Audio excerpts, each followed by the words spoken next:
អាយុ22ឆ្នាំឡើងតែដឹងខ្លួនថាត្រូវធ្វើអ្វីហើយឬនៅ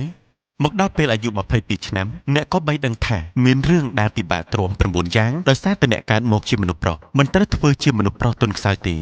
1. មុខមាត់និងរាងកាយអ្នកជាប្រវត្តិរូបសង្ខេបរបស់អ្នកមនុស្សវិនិច្ឆ័យអ្នកមុនអ្នកនិយាយទៅទៀតប្រសិនបើអ្នកមានធ្គាមខ្លាគ្មានក្បាលពោះនិងរាងកាយមាំមួននោះគ្រាន់តែឃើញគេក៏គោរពអ្នកទៅហើយឧស្សាហ៍លើកទម្ងន់ហូបចុកស្អាតមានអនាម័យនិងដេកឲ្យបានគ្រប់គ្រាន់2. គ្មាននរណាគេខ្វល់នឹងការតស៊ូរបស់អ្នកទេគេមើលឃើញតែលទ្ធផលប៉ុណ្ណោះ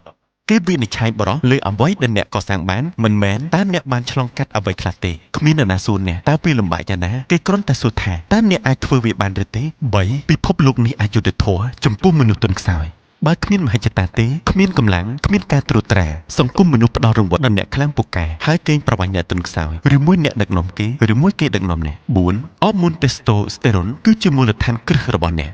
រាល់ចលនាដែលអ្នកធ្វើទំនុកចិត្តរបស់អ្នកការឈ្លានពានថែមវ័នទាំងអស់នឹងមកអំពីតេស្តូស្តេរ៉ុនកាលណាតេស្តូស្តេរ៉ុនអ្នកទាបធ្វើឲ្យអ្នកចុះខ្សោយចិត្តមិនដាច់ស្រេចនិងគ្មានគេរករក 5. ចិត្តគំនិតរបស់អ្នកឬគេបង្ខំឲ្យទៅផ្លូវផ្សេងភាពយន្តឬ website អាភាចំណីអាហារដែលគេឈប់ប្រកាសការអូសចុះអូសឡើងមិនឈប់ឈរដើម្បីតាមដានឬរកមើលអត្ថបទនិងរូបភាពលើកញ្ចក់ទូរស័ព្ទឬកុំព្យូទ័រទាំងអស់នេះនឹងបង្កើតឡើងធ្វើឲ្យអ្នកចុះខ្សោយរាល់ពេលដែលអ្នកវក់នឹងរឿងទាំងអស់នេះអ្នកចាញ់អ្នកត្រូវកាត់ផ្ដាច់ចំណងចេញពីវាហើយភ្ជាប់ខ្លួនឡើង 6. នារីមិនដេញតាមបរិសស្លូតបូត្រឹមត្រូវនោះទេនារីដេញតាមបរិសឈ្នះបរិសមានភារកិច្ចបរិសដែលដឹកនាំគេប្រសិនបើមិនមែនជាអ្នកគ្រាន់តែជារង្វាន់ឬកង់សកូគេប៉ុណ្ណោះ 7. លុយកាក់មិនអាចទិញអ្វីគ្រប់យ៉ាងបានមែនតែប្រសិនបើគ្មានវាទេអ្នកក៏គ្មានអំណាចអ្វីដែរមនុស្សតែអត់លុយហើយគ្មានជំរើសទេត្រូវខំរៀនយកជំនាញបង្កើតគុណតម្លៃខំរកលុយដើម្បីធានាសេរីភាពរបស់អ្នក 8. តែអ្នកធូររលុងរឿងអ្វីអ្នកមកជានឹងទៅជាមនុស្សបែបហ្នឹងហើយខ្សត់មិត្តភ័ក្តិទម្លាប់អាក្រក់ស្តង់ដារទាបអ្នកនឹងខ្លាចជាអ្វីដែលអ្នកបណ្ដាលឲ្យវាចូលមកក្នុងជីវិតរបស់អ្នកត្រូវកំណត់ស្តង់ដារឲ្យខ្ពស់ហើយកុំបន្ទាបវាឲ្យសោះ